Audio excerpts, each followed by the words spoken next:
A'udzu billahi minasyaitonir rajim. Bismillahirrahmanirrahim. Wa bihi nasta'in ala umuri dunya waddin. Wa sallallahu ala Muhammadin wa alihi thayyibin at-tahirin. Kullu nafsin dha'iqatul maut. Shadaqallahul aliyyul azim. Alhamdulillah, ketemu kembali bersama Al-Fakir dalam pelajaran akhlak. Dan afwan jika suaranya mengganggu karena ketika Al-Fakir rekaman ini saat hujan, alhamdulillah rahmat Allah turun.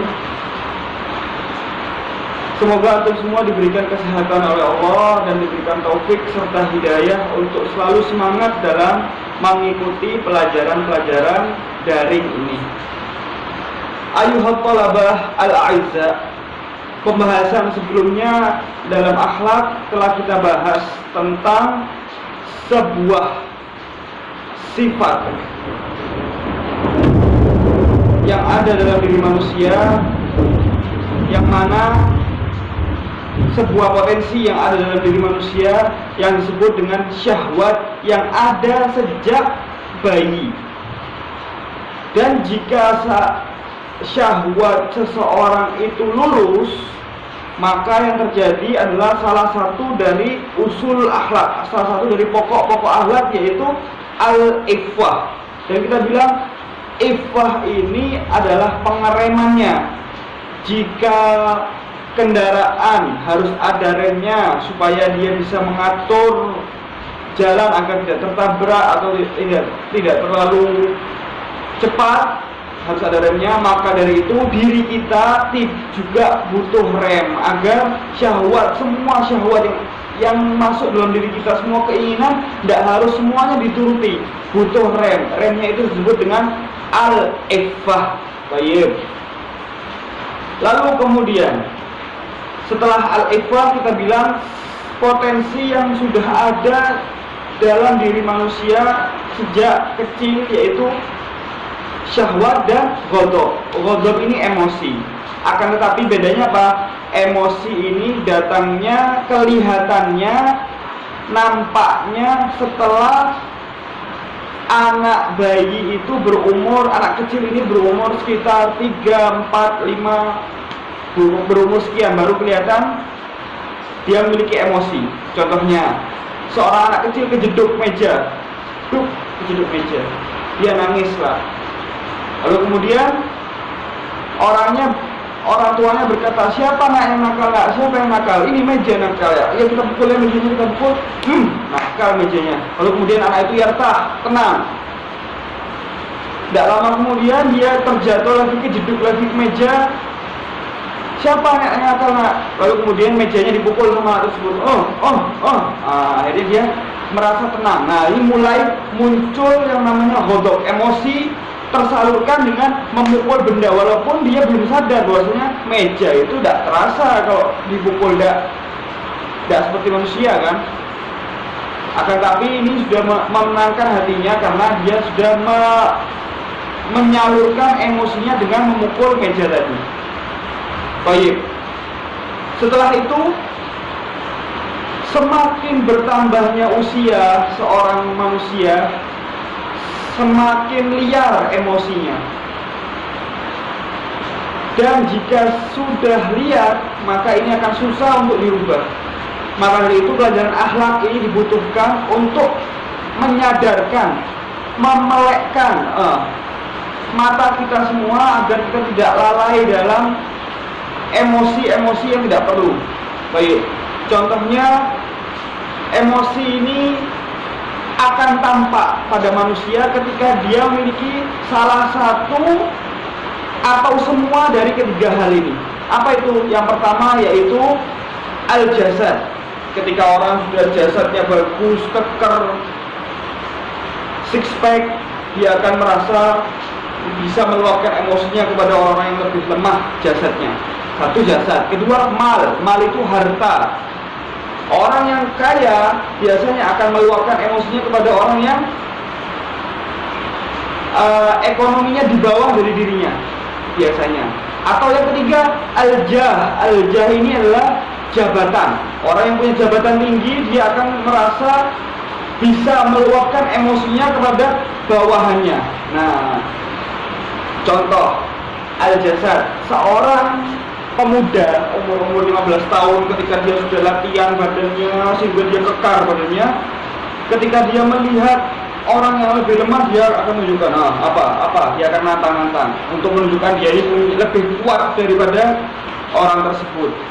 Begitu pula orang yang punya uang. Orang punya uang itu biasanya akan menunjukkan kok dia ini punya uang, sehingga dia akan dia merasakan bisa meluapkan emosinya kepada orang yang lebih miskin daripada dirinya.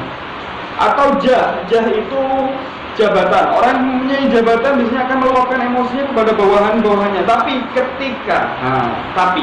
di antara tiga ini, kapan mereka merasa lemah? Kapan mereka merasa dirinya ini lemah? Satu, jasad. Ketika orang mempunyai kekuatan jasad, kekar badannya, kapan dia akan merasa lebih lemah? Ketika dia bertemu dengan orang yang lebih kekar lagi dari dirinya, lebih besar lagi badannya. Dia akan ciut, dia akan menunduk, melemah. Orang yang punya uang, kapan dia akan merasa lemah? Ketika dia bertemu dengan orang yang lebih kaya dari dirinya, dia akan merasa ciut. Begitu juga orang yang punya jabatan, kadang dia marah-marah pada bawahnya, kapan dia akan merasa ciut? Ketika dia bertemu dengan atasannya lagi, dia akan, ya Pak, siap Pak, enggak Pak, akan menunduk-nunduk. Ketika menemui orang-orang yang lebih tinggi, entah itu jasadnya, entah itu hartanya, atau entah itu jabatannya. Sekarang ayuhat talabah, kita sebagai manusia, kadang kita orang ini punya emosi yang meluap-luap. Kapan kita orang bisa meluapkan? Pasti kebanyakan dari kita meluapkan emosi kepada orang yang lebih lemah daripada kita. Dan tidak berani kita orang meluapkan emosi kepada orang yang lebih tinggi. Contohnya antum dimarahi oleh guru, antum mau meluapkan kepada gurunya antum, itu jarang.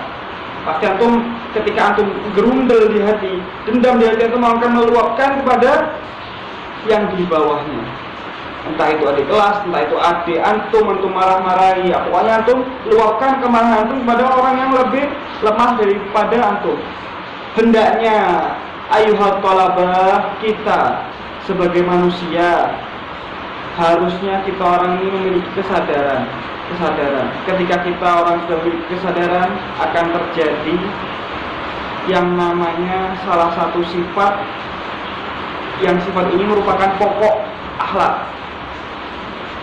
Ketika kita sadar kita ini lemah, yaitu dengan cara apa? Kita harus sadar bahwasanya semua kekuatan, semua harta, semua jabatan yang ada di dunia ini, semuanya rendah di sisi Allah. Jika kita sambungkan semuanya kepada yang tak terbatas, kepada pencipta Al-Khaliq, maka semuanya jadi rendah. Ketika ada orang yang lebih kuat badannya, kita sadar bahwasanya ini orang ini yang kuat ini tidak ada apa-apanya dibandingkan Al-Qawi. Orang yang memiliki harta, orang kaya, Bill Gates, itu tidak ada apa-apanya dibandingkan Al-Ghani. Orang yang memiliki jabatan presiden itu tidak ada apa-apanya dibandingkan Al-Khaliq, Al-Qawi, Al-Ghani, Al-Khaliq, pencipta. Itu semuanya adalah sifat dari Allah Subhanahu wa ta'ala. Ketika kita sadar bahwasanya mereka ini semua lemah, mereka ini semua miskin, mereka ini semua tidak ada apa-apanya, kita akan diberikan kekuatan oleh Allah, sehingga kita orang bisa tidak minder jika dihadapkan dengan orang-orang tersebut. Nah, kekuatannya disebut dengan apa? Namanya asy-syaja'ah, keberanian. Kita contohkan ayuhat talabah. Ketika Amr bin Abdi Wud dalam perang Khandaq, ketika para muslimin menggali parit untuk jebakan orang-orang kafir Quraisy, akan tapi Amr bin Abdi Wud mampu melompati parit tersebut dengan badannya yang kekar dan berkata, aku mendengar bahwasannya orang muslim kalau mati masuk ke surga. Maka siapa di antara kalian yang mau masuk surga terlebih dahulu? Monggo. Semuanya ciut, semuanya terdiam. Kenapa? Karena mereka ini masih belum punya syaja'ah. Mereka semua terdiam karena melihat ini orang yang lebih kuat daripada diriku ini. Lalu siapa yang berdiri? Orang yang memiliki syaja'ah, yang masih muda, yaitu Amirul Mukminin Ali bin Abi Thalib. Amirul Mukminin berdiri berkata, "Ana ya Rasulullah," aku ya Rasulullah. Dan subhanallah, intinya Imam Ali bisa menang melawan Amr bin Abdi Wud. Kenapa? Karena memiliki syaja'ah. Bahwasanya Imam Ali punya keyakinan bahwasanya Amr bin Abdi Wud ini lemah jika dibandingkan dengan kekuatan Allah, jika dibandingkan dengan yang Maha Al-Qawi. Maka aku dengan keyakinanku, aku dari kekuatan Allah aku akan melawannya.